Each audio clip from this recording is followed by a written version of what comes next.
Hello दोस्तों। तो the फैबल anime के एपिसोड 2 की शुरुआत वहीं से होती है। ताकेशी अपने बॉस से बोल रहा होता है कि क्या हमें सच में उस किलर को अपने साथ रखना चाहिए। उसका बॉस कहता है कि हमारे पास कोई चॉइस नहीं है, दोनों ग्रुप एक दूसरे पर डिपेंड करते हैं और लास्ट बॉस ने तो उनके साथ काम भी किया था, तो हम उन्हें मना नहीं कर सकते हैं। बस तुम ऐसा समझ लो कि हम अपने दोस्त के बच्चों को रहने के लिए जगह दे रहे हैं। ताकेशी कहता है, मैं सोच रहा हूँ कि वो फैबल कैसा इंसान होगा। उसका बॉस कहता है कि वो तो मुझे भी नहीं पता है, लेकिन पिछले बॉस से मैंने उसके बारे में सुना था। 3 साल पहले समाकेन ग्रुप को उसने अकेले ही खत्म कर दिया था। उनके बॉस और बाकी मेंबर्स को मारने में उसे बस 2 मिनट का टाइम लगा था। गोली या तो उनके सर में लगी थी या फिर दिल में, और हर एक को उसने बस एक ही शॉट में खत्म कर दिया था। ताकेशी कहता है कि कोई इतना जालिम कैसे हो सकता है। तो उसका बॉस कहता है कि हजारों लोगों को बॉम्ब से मारने से ज्यादा बड़ा गिल्ट किसी एक इंसान को अपने हाथों से मारने पर होता है, और ऑर्डिनरी पर्सन इस काम को नहीं कर सकते हैं। लेकिन वो तो मर्डर करने के बाद घर जाते वक्त आराम से हैमबर्गर स्नैक खाता है। वह लोगों को मारने में जीनियस है। तभी वहाँ उनका एक मेंबर आकर कहता है कि कुछ लोग आए हुए हैं, तो बॉस उन्हें रिसेप्शन रूम में बैठाने के लिए कहता है।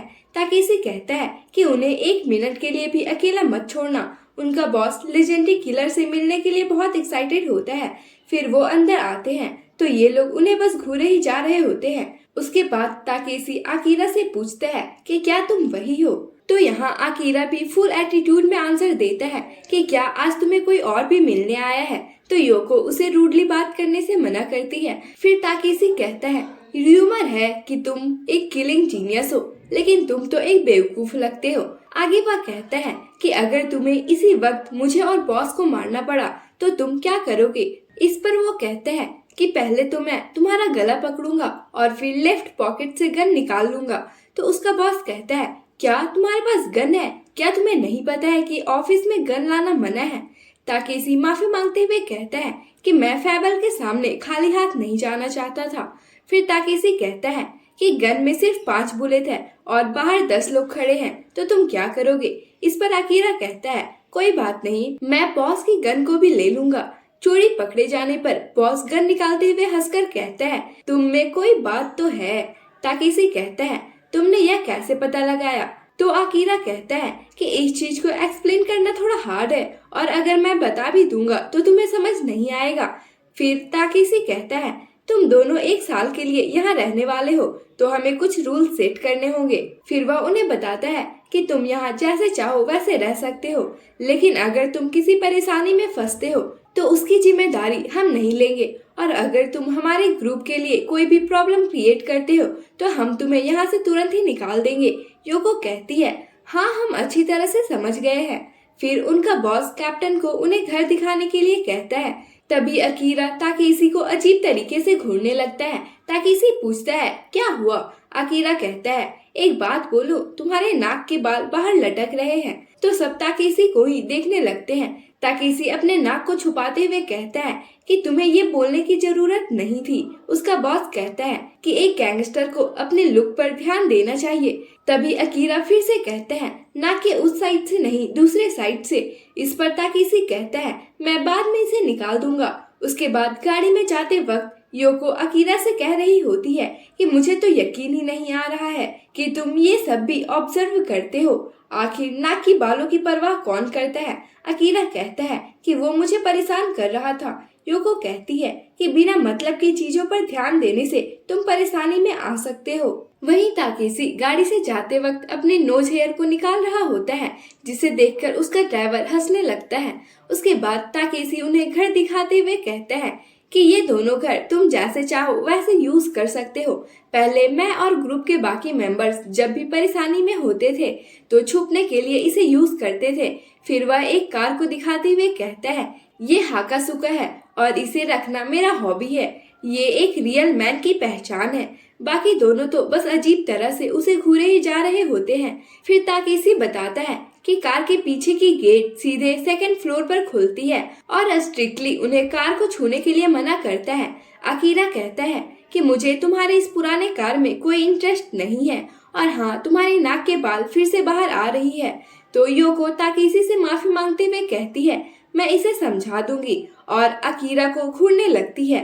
फिर ताकेशी कहता है, मैंने तुम्हारे बारे में बॉस से सुना है, तुम एक शॉट में ही अपने सारे टारगेट्स को मार देते हो, लेकिन मुझे र्यूमर्स पर भरोसा नहीं है। और उसे गन देते हुए कहता है कि मैं इसे अपनी आंखों से देखना चाहता हूँ। योको अकीरा को शूट करने से मना करती है, तो ताकेशी कहता है कि यहाँ कुछ बूढ़े लोगों के अलावा कोई भी नहीं रहता है, तो तुम शूट कर सकते हो। उसके बाद अकीरा गन को लेकर अपने हाथों में घुमाने लगता है।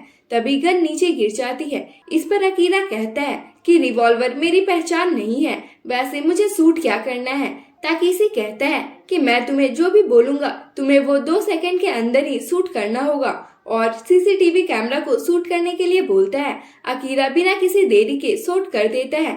योको एक कैमरे को दिखाते हुए कहती है कि तुम्हें जल्दी नहीं करनी चाहिए थी। अकीरा गन वापस करते हुए कहता है, अगली बार फिर से ट्राई करूंगा। तभी ताकेशी की नजर कार पर गिरी चीजों पर पड़ती है और वो गुस्सा करने लगता है। अकीरा कहता है, आपने ही मुझे शूट करने के लिए कहा था। योको ताकेशी का हाथ बहुत ही प्यार से पकड़कर कहती है कि मैं इसे अच्छे से साफ कर दूंगी, और यहाँ तो ताकेशी भी उसकी बातों से पिघल जाता है। उसके बाद ताकेशी कार में जाते ही अपने आदमी को गैरेज का वीडियो देखने के लिए कहता है, तो वह बताता है कि एक कैमरा शायद टूट गया है। तो ताकेशी अपने नाक की बाल ठीक करते हुए बोलता है, उसने उस छोटे कैमरे को भी ढूंढ लिया, और उसकी बहन भी मुझे साधारण नहीं लगती है। उसके बाद वो कार से उतरकर अपने आदमी से उन दोनों पर एक एक पल नजर रखने के लिए कहता है। अगले ही सीन में अकीरा अपने रूम से सारे कैमरा को निकालते हुए कहता है, तुम लोग एक प्रो को अंडर एस्टिमेट नहीं कर सकते हो। उसके बाद वो हवा लेने के लिए छत के ऊपर जाता है। तभी उसकी नजर सामने के घर में पड़ती है, जहाँ एक लड़की बहुत मुश्किल से सीढ़ियाँ चढ़ रही थी। अकीरा कहता है कि वो काफी बिजी लगती है। देन सीन शिफ्ट होता है और गाड़ी में बैठकर ताकेशी का वह आदमी सीसीटीवी कैमरा चेक कर रहा होता है। तभी उसे योको कपड़े चेंज करते हुए दिखती है, जिसे देखकर वो खुश होने लगता है। तभी ताकेशी कार में बैठते हुए उन लोगों के बारे में पूछता है, तो वह बताता है कि कोई मूवमेंट नहीं हो रही है, लेकिन अकीरा के रूम के सभी 6 कैमरा काम नहीं कर रहे हैं, लेकिन उसकी सिस्टर के रूम के सभी कैमरे अच्छे से काम कर रहे हैं। इस पर ताकेशी थोड़ा हैरान हो जाता है। फिर वह पूछता है कि आपने मुझे उन पर नजर रखने के लिए क्यों कहा है। ताकेशी कहता है कि मैं उन दोनों को इस शहर से बाहर भगाना चाहता हूँ। उसका आदमी कहता है, लेकिन बॉस तो ऐसा नहीं चाहते हैं। इस पर ताकेशी कहता है कि बॉस को वो ठीक लग सकते हैं, लेकिन मुझे नहीं, इसलिए मैं बॉस और इस ग्रुप के खातिर उन्हें यहाँ से भगाना चाहता हूँ। फिर वह पूछता है कि वैसे वो है कौन। ताकेशी कहता है कि वो तुम्हें जानने की जरूरत नहीं है। फिर वह उसे पीछे वाले कार से उन पर नजर रखने के लिए कहता है, ताकि कोई उन्हें पहचान ना सके, क्योंकि ये उनके ग्रुप की कार थी। सीन शिफ्ट होती है और अकीरा अपने गन को निकालकर साफ कर रहा होता है। तभी टीवी पर जैकल का एड चलने लगता है, जिसे देखकर वह फिर से जोर जोर से हंसने लगता है। तभी उसे योको का कॉल आता है और अगले ही सीन में दोनों को बार में ड्रिंक करते हुए दिखाया जाता है। ताकेशी का आदमी भी उन पर नजर रखे हुए था। तभी वो किसी को कॉल करके किक बॉक्सर चैंपियन को वहां भेजने के लिए कहता है। वहीं अकीरा चारों तरफ अच्छे से देख रहा होता है। योको कहती है कि तुम सभी को इस तरह से क्यों घूर रहे हो। अकीरा कहता है कि ये मेरी आदत है, हम यहाँ पहली बार आए हैं, तो मुझे सभी चीजों को अच्छे से चेक करनी होती है। योको कहती है, हमें इतना अच्छा मौका मिला है, तुम बस आराम और मजे करो। अकीरा पूछता है कि मैं मजे कैसे कर सकता हूँ। योको कहती है, क्या तुम्हारा कोई हॉबी नहीं है। इस पर अकीरा कहता है, क्या मुझे किसी हॉबी की जरूरत है। योको, हमें हॉबी की जरूरत नहीं होती, लेकिन ये हमारी लाइफ को मजेदार बना देती है। अकीरा, अगर मेरी कोई हॉबी होती तो मैं बहुत पहले ही मर गया होता। योको, ठीक है, तो तुम बस वैकेशन टाइम तक के लिए ही एक हॉबी बना सकते हो।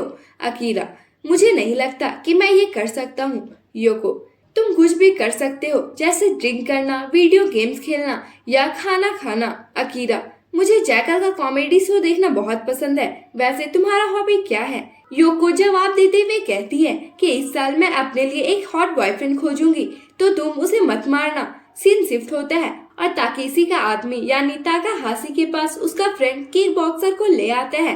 बॉक्सर पूछता है कि क्या उसे पूरी तरह से खत्म कर देना है। ताकाहाशी कहता है, नहीं, बस उसकी कुछ हड्डियां टूट जानी चाहिए। तभी वो दोनों बाहर से बातें करते हुए बाहर आते हैं। योको पूरी ड्रंक हो चुकी थी। तभी उनके सामने बॉक्सर और उसका साथी आ जाता है और उल्टा पलटा बोलने लगता है। आकिरा योको को घर जाने के लिए कहता है। योको कहती है कि अभी मुझे तो और भी जगह जानी है। आकिरा कहता है घर जाओ, क्योंकि अगर इन लोगों ने तुम्हें हर्ट किया तो मैं इन्हें मार डालूंगा। इतना सुनकर तो वो भी घर जाने के लिए निकल ही जाती है। आकिरा उन्हें अच्छे से ऑब्जर्व कर रहा होता है। तभी एक बंदा उसके सर पर पंच करता है।